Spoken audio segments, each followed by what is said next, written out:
สบายดีหมดทุกคนทุกคนเนาะวันนี้เบาทองมาอยู่แถวเส้นทาง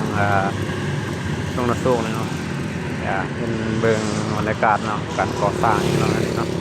ฝั่งนั้นมันเฮ็ดแล้วเนาะอย่างอีกฝั่งนี้เนาะกำลังลงเสาเนาะเรียบเส้นทางตัวนี้มันจะมีการก่อสร้างจากการ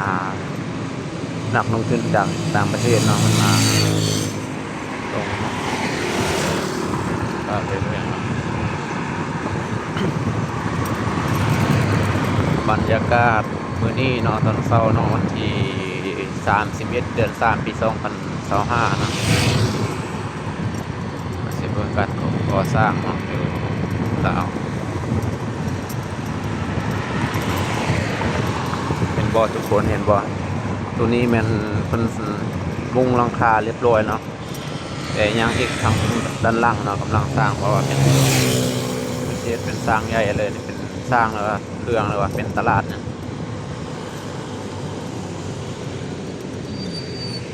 เห็นบอกอันนี้เป็นแ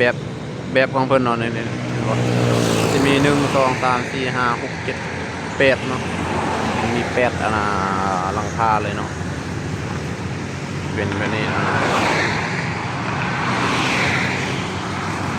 จะอยู่ติดทางใหญ่แบบนี้เลยเนาะ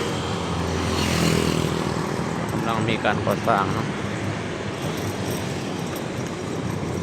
ตัวทั้งหน้านี่เขาใช้เวลา3 เดือนเนาะสำเร็จเนาะเป็นสำเร็จพื้นมันก็สำเร็จแล้วเนาะยังแต่จะใส่ประตูเลื่อนเนาะประตูม้วนนะครับ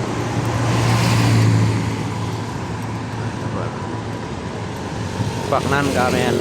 มันเฮ็ดแล้วแล้วเนาะฝั่งนั้นเนาะสิประมาณนี้เนาะประมาณนี้เนาะ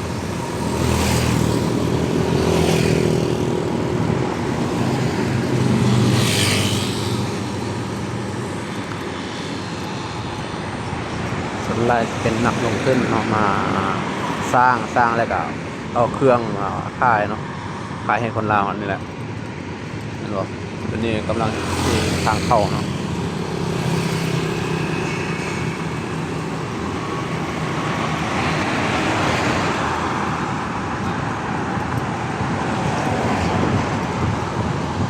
ตัวนี้ก็เป็น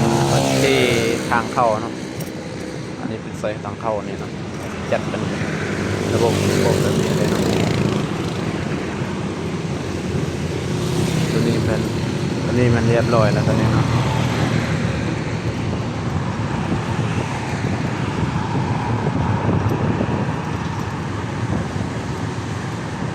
ฝากนั้นก็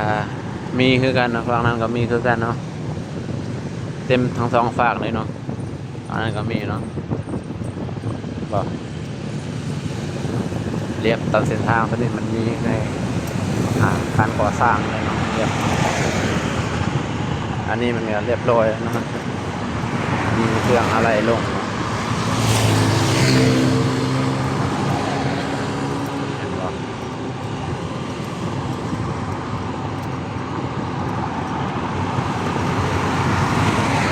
บรรยากาศตอนเช้ามื้อนี้เนาะอากาศดีในเนื้อเย็นแล้วก็เพราะว่ามันมีต้นไม้เรียบตามทางแบบนี้มันก็ลมเย็นนะคร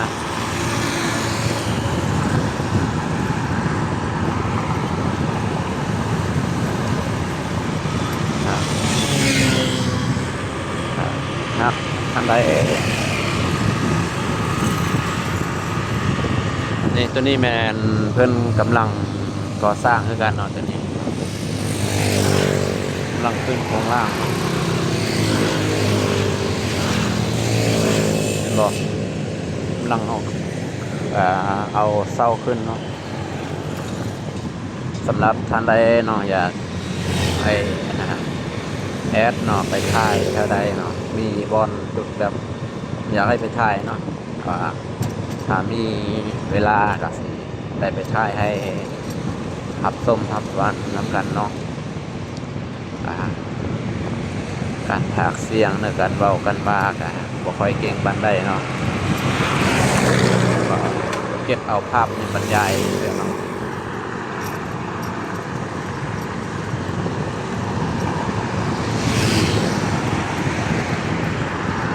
การที่มีการพัฒนานี่มันจะเป็นสิ่งที่ดีเนาะเพื่อเฮ็ดให้ประชาชนลาวเฮามีบอนเฮ็ดเวียกเนาะมีทางเลือกเนาะการเฮ็ดเวียกตัวนี้ก็เป็นสร้างคือกันเนาะตัวนี้ประเทศพื้นแล้วก็ยังทางมันยังการปลูกสร้างนะก็ตัวนี้มันเฮ็ดเรียบร้อยแล้วเนาะมาสิให้คนเบิ่งอัปเดตแต่ละช่วงให้เบิ่งเนาะช่วงนี้มันไม่ค่อยสิอัปเดตช่วงตอนเอาเครื่องลงอีกเนาะ